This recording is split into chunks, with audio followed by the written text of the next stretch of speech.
Gujarat preschool association દ્વારા preschool નોંધણી નિયમમાં રહેલી વિસંગતતા દૂર કરી નવી પોલિસી બનાવવાની રજૂઆત કરવામાં આવી.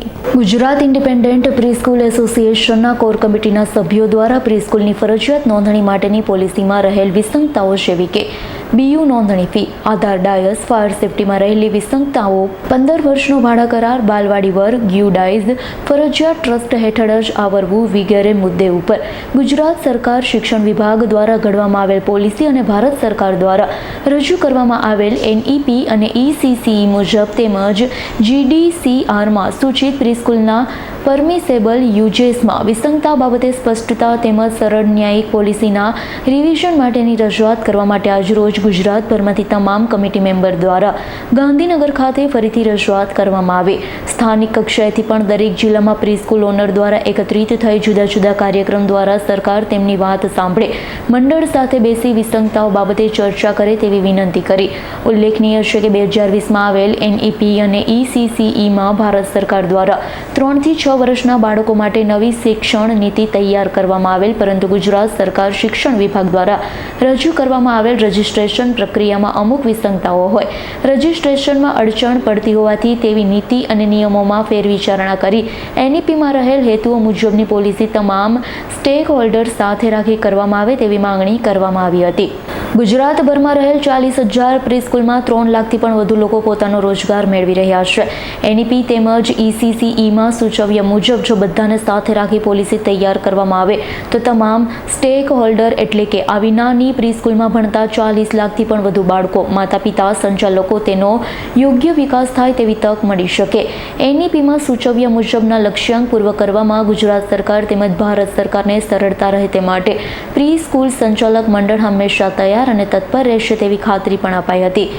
NEPનો મુખ્ય હેતુ તો બાળકોને ક્વોલિટી એજ્યુકેશન તેમજ ડ્રોપ આઉટ રેશિયો ઘટે છે અને 3 થી 6 વર્ષનું બાળક ઘરની નજીકમાં જ પ્રારંભિક શિક્ષણ મેળવી શકે તેવો ખરા અર્થમાં સ્ટેન્ડ અલોન પ્રીસ્કૂલ ઘણા વર્ષોથી કરી રહી છે. તેની નોંધ યુનિસેફ દ્વારા પણ લેવામાં આવેલી છે. તમામ મુખ્ય કમિટીના મેમ્બર દ્વારા સરકારે નાના પાયે ચાલતા એકમોને બંધ કરવાનો વારો ન આવે અને 3 થી 6 વર્ષના બાળકોને ઘરની નજીક જ માતૃપ્રેમ પીરસતી સંસ્થા ટકી રહે, ગુજરાતની સ્ત્રી પગભર રહે તેવી માન્યતા રજૂઆત માનનીય મુખ્યમંત્રી, શિક્ષણ મંત્રી, મહિલા બાળ વિકાસ મંત્રીને કરવામાં આવે, પરંતુ તેનો કોઈ ઉકેલ કે જવાબ ન મળતા આજરોજ ફરીથી તમામ કોર કમિટી મેમ્બર ગાંધીનગર ખાતે રૂબરૂ જઈ રજૂઆત કરે. સરકાર દ્વારા જો સમય મર્યાદામાં કોઈ જવાબ નહીં મળે તો સમગ્ર રાજ્યના પ્રીસ સંચાલકો ગાંધીનગર ખાતે એકત્રિત થઈ ગાંધી માર્ગ અપનાવશે તેવી નોંધ સમગ્ર ગુજરાત પ્રીસ્કૂલ એસોસિએશન દ્વારા અપાઈ છે. મારું નામ હસમુખ પરમાર છે. હું સાઉથ ઝોનનો ચીફ સેક્રેટરી છું.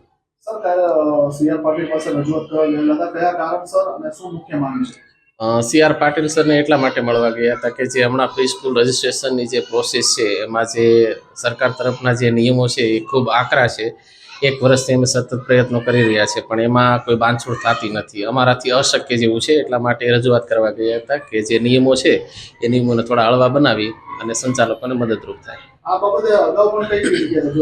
હા, અમે પહેલા પણ જીપ્સા થ્રુ ગાંધીનગર ગયેલા અને ત્યાં પણ રજૂઆત કરી હતી. અમારા 2 માંગ મોટી છે. એક તો જે 15 વર્ષનો ભાડા કરાર છે, અત્યારે કોઈ પણ મકાન માલિક ભાડા કરાર 15 વર્ષનો કરવા માટે એગ્રી નથી. એટલા માટે ગવર્મેન્ટને અમારી એ રજૂઆત હતી કે 11 મહિનાનો જો નોટરાઇઝ ભાડા કરાર કરી દે તો પછી દર વર્ષે રિન્યૂ કરી અને સ્કૂલો ચાલે. ઘણા સમયથી ચાલે છે, દર વખતે અમે રિન્યૂ પણ કરતા હોઈએ છીએ, જેથી કરીને મકાન માલિક પણ સારી રીતે સપોર્ટ કરી શકે.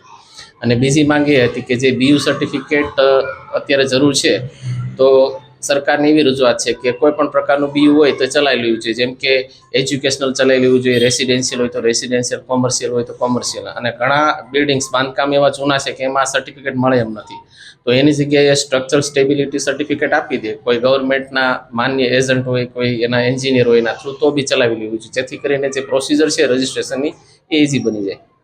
આ બાબતે તમે રજૂઆત કરી છે, અત્યાર સુધીમાં કઈ રીતનો જવાબ? હવે પ્રોબ્લેમ અમારે એ થયો છે કે ગવર્મેન્ટના ઘણા પ્રોજેક્ટ છે એમાં મહિલા સશક્તિકરણની, મહિલા રોજગારીની વાતો થાય છે અને પ્રી સ્કૂલ એક એવું યુનિટ છે બહુ નાના પાયે ચાલતું હોય છે. અને ગુજરાતમાં લગભગ 40,000 પ્રી સ્કૂલો ચાલે છે. એમાં 95% મહિલાઓ સંચાલકો છે અને 100% મહિલા કર્મચારીઓ છે. જે વિધવા બહેનો છે કે સિંગલ વુમેન છે કે કોઈ જે બહેનો સાથે મળીને વર્ક કરતા હોય એને રિલેટેડ બધું કામ છે. આમાં કોઈ એટલી બધી આવક નથી. નાના બાળકો સાથે એ લોકોને કામ કરવાની મજા આવે છે અને બાળકો સાથે એક મહિલા સારી રીતે કામ કરી શકે એમ, એટલે બાળકો માટે પણ ખૂબ સારું છે મહિલાનું. Bureau report S9 news Surat.